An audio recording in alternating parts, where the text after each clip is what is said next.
Hello, welcome to the revolution. So, are you ready to revolutionize the world? Yes, yeah, that's good. Yeah, we're gonna revolutionize the world. So today we're gonna talk about you. We're gonna talk about me. We're gonna talk about the election. We're gonna talk about what do we do? How do we move forward? What do we give attention to? And just a constant reminder. You can hopefully that you subscribe. I'll have these up in the morning, and then you can kind of like rev yourself up. Be like, oh, he's right. I gotta ask myself, what do I want? What do we want? What do I want for the world? So what I'm asking you is to put a comment section down below. What do you want? What do you want for yourself? What do you want for the world? You don't leave, just one thing or five things or six things. Go nuts if you need to, or if you want to do one thing and be simple, that's perfect. That's wonderful.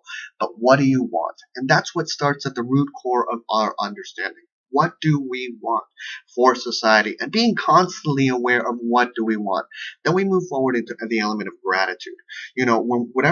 Gratitude is that weird kind of gray line that the universe reads in different ways. For instance, when we attack someone and we're like, during this election, we're like, I don't like this person, and we're giving them so much attention, the universe is reading that as we're grateful that the universe doesn't read, we're just giving attention. We're giving attention, so we're having that communication. I'm giving this attention, so keep it going. And the universe is like, okay. And the other side is like, I'm giving it attention, keep it going. So when you talk about horrible things, when you talk about disaster, when you look at horror movies, when you look at negative things that are drawing those elements, when you look at the news, when you look at things that racial tensions, racial violence, beatings, this and this, and at the same time the question becomes, well, we can't be blinded to what has already happened. True that. And I think that that's a moral question that I will not be answering here at this particular question, because I do watch Law and Order. And I love, at the end of the day, addressing the issue, because I love that detective element. And I'm not, like, for instance, Sandra Bland. What happened with Sandra Bland? Those kind of questions, I don't think that should go away, but I think that there has to be a different way of addressing them. And there has to be a different way of addressing them so that we can address them in a proper way, and that we don't create fear and grows. So then we're going to look into what do I look at? What do I feed? For me personally, I choose to, for instance, when Ghostbusters came out, I saw it multiple times. When Selma came out, I saw it multiple times, and I've paid full price.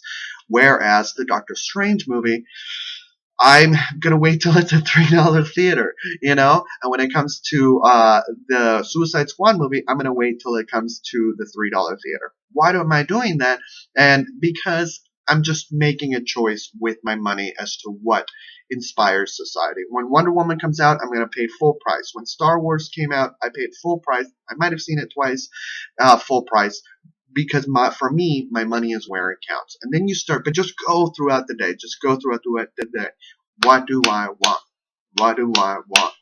What do I want? And have that consciousness. And as you're complaining, be aware that what you're complaining for, you're drawing into your life again, over and over again. You know the secret. You know how it works. Just being aware. Personally, I recommend Kabbalah just to set your consciousness, but perhaps you have other various different tools that will help you throughout the day. Encourage you to use them, especially during this time, to reassess ourselves. What do we want? I want to wish you all a wonderful year. Take care.